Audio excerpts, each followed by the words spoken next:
Всем привет! Добро пожаловать на мой канал. Сегодня у меня на канале рукодельные итоги месяца, а также рукодельные планы. В будущем я буду все снимать отдельно итоги, отдельно планы. Скорее всего, по крайней мере, я буду к этому стремиться, но если, допустим, будет мало что связано, мало что сделано, то, возможно, буду все это объединять. Также, поскольку у меня иногда на канале я стремлюсь, чтобы чаще будут выходить мыльные влоги, соответственно, там тоже будут планы, итоги и тому подобное. Значит, давайте я начну с итогов, с того, что я связала. Потом уже перейдем к планам. Ну, во-первых, я начала с того, что мне захотелось связать салфетку на стол. Для начала я решила попробовать связать, хотя нечто подобное я делала в таком маленьком формате и потом делала красивые шали, делала их на заказ, они, помню, пользовались популярностью. Но я решила сделать именно, мне захотелось салфетку. Ну и на одном из каналов, я только не помню у кого, по-моему, то ли Лейсан Ляй или еще у кого-то, я посмотрела мастер-класс, и по мастер-классу я сделала, но я не до конца сделала вот такую салфетку. Я сочла, что этого достаточно, потому что там в мастер-классе закралась ошибка, но автор сразу об этом сказала. Вот. Эту салфетку еще нужно как бы постирать и накрахмалить, чтобы она была, расправилась. Ну, пока я этого еще не сделала. Сделаю это чуть позже, но вот такая вот салфеточка. Ее, в принципе, вполне хватит под какую-нибудь пиалку или под вазочку. Скорее всего, я ее буду использовать на балконе. Вот. Так что вот такая. Вот здесь, насколько я помню, нитки хлопок, но это нитки из старых запасов из моих, поэтому точно сказать не могу. Вот. Но салфеткой я буду пользоваться с огромным удовольствием. Но моей целью было научиться делать салфетки так, как делают их бразильцы, потому что они просто потрясающе вяжут. Они вообще, у них вещи бомбические. Ну и на канале, ну, в общем, кроше, как-то так. В общем, я не помню точно. Там мужчина вяжет. Я связала салфетку, выкладывала, как вы знаете, ее в Инстаграм. 3 семерки, рыжие 3 восьмерки. Заходите, подписывайтесь, кто не подписан. Я просто в полном восторге, потому что я раньше к салфеткам относилась как-то так. То есть, вот, например, там, когда всякие бабушки вяжут, то есть я понимала, что это огромный труд, что это очень красиво, все такое, но я не представляла, как это можно применить в современной там квартире, в современном дизайне. Хотя, в общем-то, я человек простой, у меня самая обычная квартира, ну, как бы, не знаю, обычный ремонт, обычные вещи, ну, как бы, да, но все равно для себя я как-то не понимала, как это применить, несмотря на то, что это красиво, и несмотря на то, что это огромный труд, к которому я отношусь с уважением. Но когда я увидела на каналах бразильских блогеров вот эти салфетки, я поняла, что салфетки это безумно круто, потому что до этого я предпочитала только всякие термосалфетки с принтом и тому подобное. В общем, я просто в восторге. Они вяжут из пряжи барокко, 100% хлопок, но в нашей стране этой пряжи нет. И ну, наверняка есть какие-то аналоги. У меня, по-моему, вот эта пряжа, мне даже кажется, что это не стопроцентный акрил. Мне кажется, что все-таки с шерстью. Но я не вижу в этом никакой проблемы, потому что, ну, как бы, она должна быть плотная, и бразильцы вяжут плотные салфетки, так что, вот, а акрил это вообще потрясающий материал, он как бы и гипоаллергенный, и хорош в стирке. Поэтому вот такая вот салфеточка у меня получилась. Также бразильцы обычно еще делают какую-нибудь подставочку под бокалы. И я также связала, ну, здесь разная пряжа, и вот такая вот, и просто акрил стопроцентный, и вот этот вот бэби гипоаллергенный связала. Но я не стала принципиально закрывать каждый ряд с помощью иголки, потому что я просто хотела попробовать, зайдет мне эта вещь, не зайдет. Скорее всего, я буду вязать немножечко, возможно, побольше. Какие-то, ну, посмотрим. Короче, это так пробный вариант для себя. И также бразильцы вяжут еще салфетницы. Вот. И тоже было сделано чисто на пробу, из разряда вот как бы, да, с достаточно большой такой серединкой, но опять же это чисто для себя. Тот же самый блогер, что вязал эту ну, показывал эту салфетку, вот я взяла такой цветочек на заметку. Тут вот даже такая пряжа, которая не сильно держит форму. Вот, ну, мне просто хотелось попробовать, получится, не получится. Здесь вот колечко сделано, туда вставляется салфетка, и вот так вот все это, знаете, как рамка прекрасно держится, когда там есть салфетки. Получается очень красиво, мне нравится. Они обычно делают сердечки, бантики, цветочки, всякие розочки. Вот. Ну, это я опять же вот так для себя сделала. Я даже иногда не использую салфетки, могу вот просто так для красоты положить. Это очень здорово смотрится. Я вообще в полном восторге. И также по одному мастер-классу уже на другом канале девушка вязала маски. Ну, понятно, популярный сейчас аксессуар, да.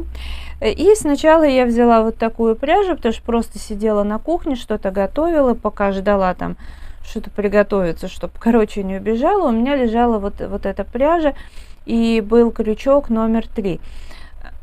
Поэтому маска получилась чуть больше, но я ее прекрасно могу носить. Просто она закрывает подбородок до шеи и хорошенько так нос, но прекрасно носибельно. Вот такая вот масочка красивая, под цвет моего костюма. У меня костюм практически один в один такого же цвета, очень просто, быстро вяжется маска, и, ну, в общем, здорово. Буду ее носить с огромным удовольствием. Ну и уже вторую маску я тоже связала под свои всякие наряды. Кто смотрит мои, в том числе лайв-влоги, знаете, что я люблю вот такой цвет. И поэтому я связала уже себе вот такую маску. Это акрил стопроцентный. Эта маска, конечно же, уже связана крючком 2,5, по-моему, как в мастер-классе. Вот, она существенно меньше, вот, но тоже все прекрасно закрывает. Вот.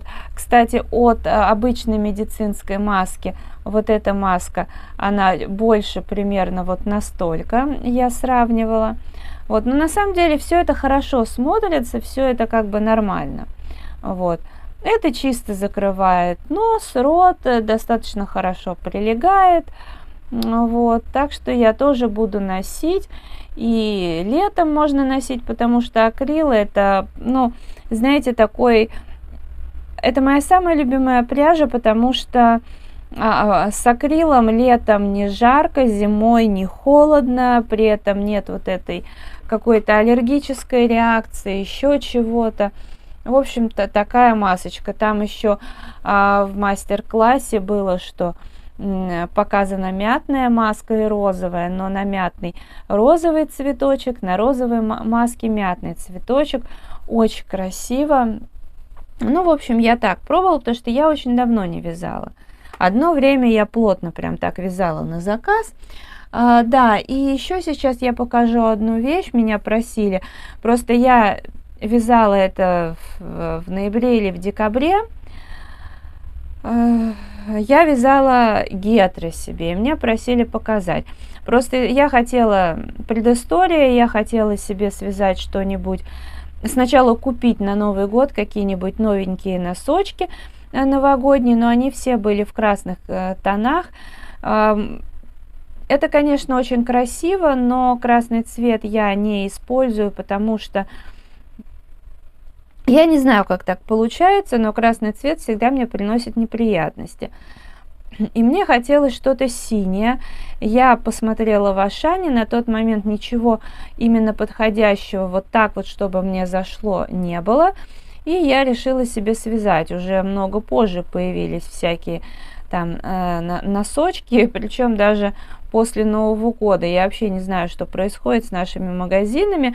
Я еще понимаю, допустим, в каких-то отдаленных городах, куда, возможно, вот мы с Оксаной говорили, она живет в Новом Уренгое, у них до сих пор иной раз не только новогодние, а еще с Хэллоуина завозят. Но я понимаю, там как бы морозы, там такие погодные условия, что действительно фуры идут, и при определенных погодных условиях они могут, как я знаю, вроде бы, как я поняла, где-то останавливаться, пережидать, потому что, да, на каких-то отрезках, участках дороги, если, не дай бог, застрянешь, да, то, в общем, будут проблемы в такие морозы. Это я все понимаю, но мы живем в Москве. И у нас такая же проблема, что, например, в том же Ашане все вот эти глазури, красители стали появляться после Нового года, причем в крупных даже Ашанах тот же самый клей для пряничных домиков. Ну, короче, связала я такие гетры. Ничего особенного. Я их, кстати, активно ношу. Просто вот гетры, здесь узор косичка, как вы видите. Как раз-таки потренировалась вязать, повспоминала. Как бы сверху резинка, снизу резинка, все обычно. Единственное, что может быть здесь, я еще себе свяжу с помпончиками, тогда обязательно покажу завязочки. Это тоже актуально. Так, где тут у меня шов-то? Сейчас, минуточку. Шов еще надо, кстати, найти. Вот, так. Сейчас, секундочку. Давайте вот так положу. Вот, шов еще надо найти. А шов вот он-то. Вот. Ну, в общем-то, вот он сделан. Его, в общем-то, и не видно. Все одинаково. Кому интересно, я не использую иголку, не использую швейную машинку, хотя у меня вообще все есть. И оверлок, и швейная машинка. Вот, но когда я вяжу, как правило, я использую крючок. Вот. Я просто, ну, как бы крючком делаю шов. Вот. Но, как видите, все аккуратно, нормально, никаких проблем. То есть вот вещь как единая получается. Так что вот такие вот у меня вещички получились. Я, правда, очень хотела сделать какую-нибудь уютную зимнюю фотку в гетрах и все такое. Ну, собственно, у нас еще зима, поэтому почему бы и нет. Хотя, честно скажу, у меня как-то такое зимнее настроение немножко поулетучилось, потому что у нас, я не знаю, как в других городах, у нас в Москве запретили все горки. В парках, типа, сейчас утверждают проекты, по которым в парках будут типа горки, они будут еще и платные, но типа безопасные, и все дела, и туда-сюда. Я вообще просто, знаете, Я понимаю, что это небезопасно, с одной стороны, и потому что я сама, как многие знают, чуть ли не пострадала на горке. Ну, у меня не тюбинг, у меня просто ледянка. Я скатывалась, когда на горке никого не было, многие уже съехали с горки и отходили, а сзади меня никого не было, я съехала, и тут подскочила парочка, и, в общем, то, что, ну, я съехала, и я уже слышу сзади себя шум, что кто-то едет, и они врезаются в меня. Там на тюбинге сидел мужчина с женщиной, они были достаточно полные, и они на полном ходу на этом тюбинге в меня влетели, просто мне в спину. Меня спас рюкзак, и в рюкзаке был ланчбокс. Ланчбокс такой, знаете, из Fix Price, который вот в крышке, там тоже отделение. И меня это спасло, потому что ланчбокс и еще держатель для смартфона, просто все всмятку, но у меня даже ни синяков, ничего не было. Безусловно, люди нарушают, но мне кажется, что летом, когда были всякие ограничения, у нас регулярно в громкоговорителе на Ходынском поле напоминали про дистанцию, про все дела. Но почему же тогда не напоминать и не штрафовать за нарушение правил? Потому что, да, действительно, многие на всяких санях вот этих, на прочих, съезжают чуть ли не стоя. Ну, просто это надо как-то регулировать. А у нас запретили, и там еще я читала, вроде как связано что-то рядом церковь, и вроде там они что-то против, типа чьи-то чувства нарушают. Я не поняла. Это какой-то мрак, но, знаете, всю жизнь падали, в детстве с синяками ходили и ничего. Я считаю, что когда кто-то опасно что-то делает, надо это просто пресекать, но не запрещать. И просто лишили детских вот этих, да и для взрослых вот этих радостей. Поэтому у меня как-то вот я себе купила ледянку, но я как-то не ощутила вот этого праздника, настроения. Ну ладно, что поделать. Но я думаю, что все равно я как-то найдусь и сделаю потом такую вот фотку с имбирными печеньками, с какао. Вот. Ну а теперь о планах. В планах у меня связать салфетки, конечно же, обязательно. Я хочу связать на термос, на кружку оплетки такие вот, потому что я хожу сейчас не с термокружкой, а со стаканом в виде кофе, с которой бьется, я не знаю, из чего он, но он греет руки. Ну а термос у меня хороший, который в сутки держит кипяток, но при этом сам-то он холодный, и на улице я вообще мерзлячка, поэтому мне нужно что-то, вот, чтобы было приятно. Поэтому вот у меня такие планы. Я бы хотела начать вышивать. Я купила канву, нитки, выбрала